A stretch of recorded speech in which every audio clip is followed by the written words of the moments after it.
Hi, I'm Jason with CTI and welcome back to our Selling a House video series. In this video, we're going to be talking about selling an inherited house. When a house is being inherited, it's almost always going through probate. And probate is essentially the legal process of when the assets and property of a deceased loved one are divided and distributed up amongst the heirs. My first and absolute most important piece of advice for you would be to choose your own attorney to handle your probate case. Probate can be extremely stressful and it can take many months to complete. Attorneys often have a lot of cases and are booked out quite a ways.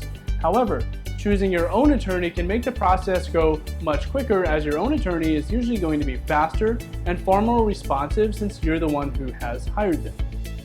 One of the most important things to understand during probate, if there are multiple heirs, is to make sure that everybody gets on the same page. Sometimes there's one person who wants to sell right away and get their money as quick as possible, and at the same time, there's another person who doesn't want to sell at all.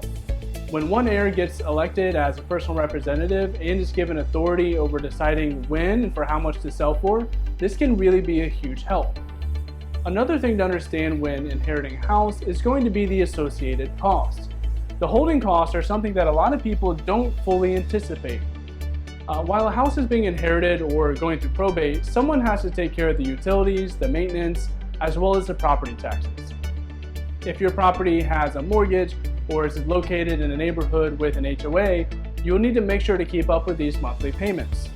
In many of the probate cases we see with the mortgage property, the heirs don't want to or cannot afford to take care of the monthly payments. It's important to know that if the mortgage is not paid, the house can fall into foreclosure even though it's actively in the probate process.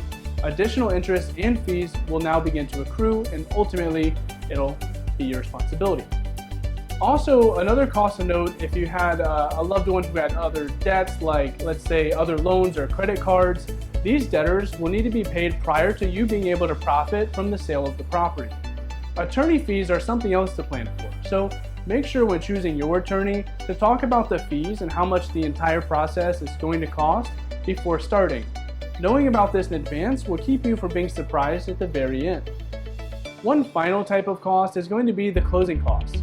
Talk to a title company and learn about the closing costs that you're going to be charged when selling, and don't forget to plan for paying real estate commissions if you're going to be using a realtor. And about that, it's a common misconception that people believe they have to use a realtor to sell an inherited house. However, when a house that's being inherited is in disrepair, many people sell to a cash buyer without using realtors at all. Aside from special cases, you won't need any attorney approval in selecting an offer. This is a decision that can be made between the family or the elected personal representative. And one last final piece of advice when selling is to start working on selling before probate finishes. A lot of people think that they need to wait for the entire probate to finish before they can start trying to sell the house, and that's simply not true. So start talking to potential buyers as soon as possible. If you have a buyer before probate is complete, that can shorten the selling process considerably.